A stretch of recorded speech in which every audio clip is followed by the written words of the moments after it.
मछुआ और मंत्री एक राजा था। उसे रोज तुरंत पकड़ी गई मछलियां खाने का शौक था। एक दिन समुद्र में भयंकर तूफान आया। कोई भी मछुआ समुद्र में मछली मारने नहीं गया, इसलिए राजा को तुरंत पकड़ी हुई मछली नहीं मिल सकी।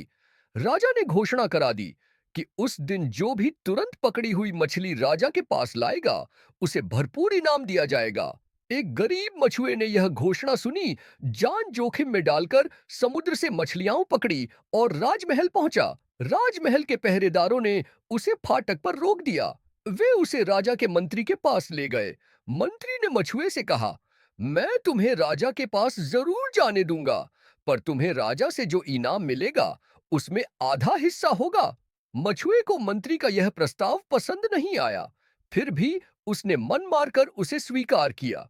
इसके बाद पहरेदार उसे लेकर राजा के पास गए। मछुए ने राजा को मछलियां दी। राजा मछुए पर बहुत प्रसन्न हुआ। बताओ क्या इनाम चाहिए?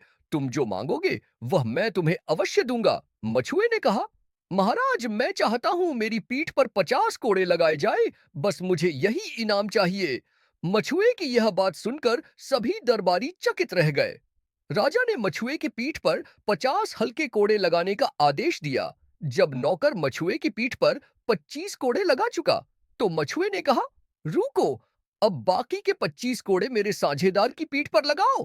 राजा ने मछुए से कहा, तुम्हारा हिस्सेदार कौन है? मछुए ने कहा, महाराज आपके मंत्री महोदय ही मेरे हिस्सेदार हैं। मछुए का जवाब सुनकर राजा गुस्से से तमतमा उठा। उसने मंत्री को अपने सामने हाजिर करने का आदेश दिया। मंत्री के सामने आते ही राजा ने नौकर को आदेश दिया, इन्हें गिनकर 25 कोड़े लगाओ, ध्यान रखो इनकी पीठ पर कोड़े जोर जोर से लगने चाहिए। इसके बाद राजा ने बेईमान मंत्री को जेल में डाल दिया। फिर राजा ने मछुए को मुंह मांगा इनाम दिया, शिक्षा, जैसी करनी वैसी भरनी।